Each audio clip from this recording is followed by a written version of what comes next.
Hey, welcome back. Jumping right into things. We got the new setup going. Let's mine.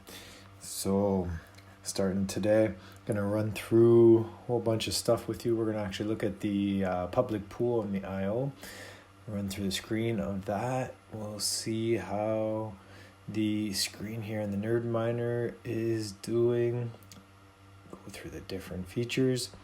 We'll roll over as well later on and check out the lucky miners and see how they are doing today. To give you a heads up, I switched one of the lucky miners, the core voltage, just to see how it would compare. Just trying to see different functions between the two.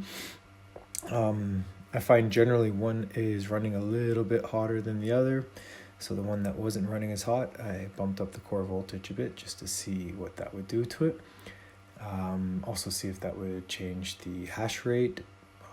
So far, I wouldn't say there's any huge significance differences, but I'm still playing around with some of the settings. See if any of those have any effects on overall performances. So I thought I'd also jump in today, give another Bitcoin story of the day today. I am enjoying these. Hope you guys are enjoying them as well. It's pretty fun finding different stories that relate to Bitcoin and sharing those with you guys. So in 2010, a man named Matti Malmi, he was a Finnish, from Finland that is, Finnish developer, became one of Bitcoin's earliest supporters and contributors. He worked directly with Bitcoin's mysterious creator, Satoshi Nakamoto. He was helping improve the software and spread awareness of this new form of digital money. At the time, Bitcoin had little to no monetary value, and it was more of an experiment than a financial revolution.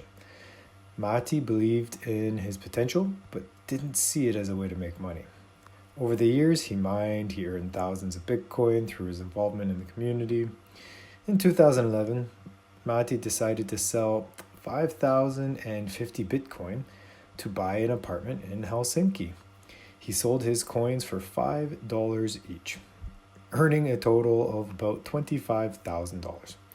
It was enough to purchase a modest apartment that he wanted. At the time, it felt like a great deal.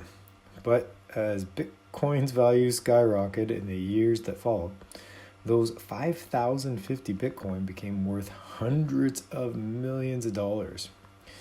Despite this, Matti does not regret his decision. He remains proud of his role in Bitcoin's early days, and he's more focused on the impact of the technology than the money he could have made.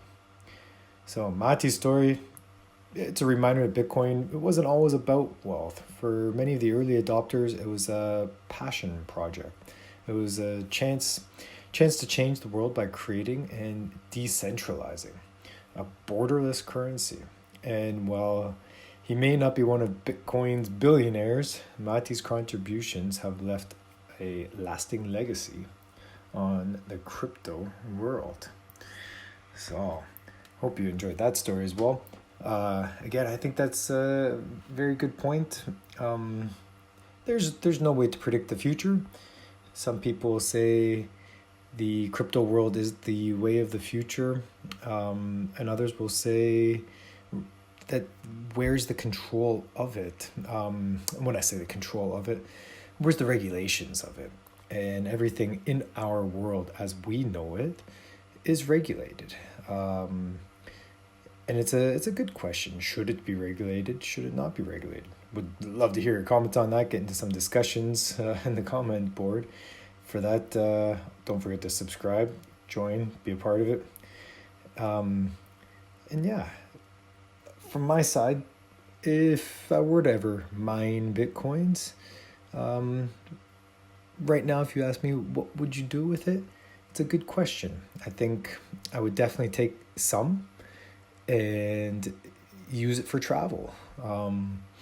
I would take some and I would use it for reinvestment.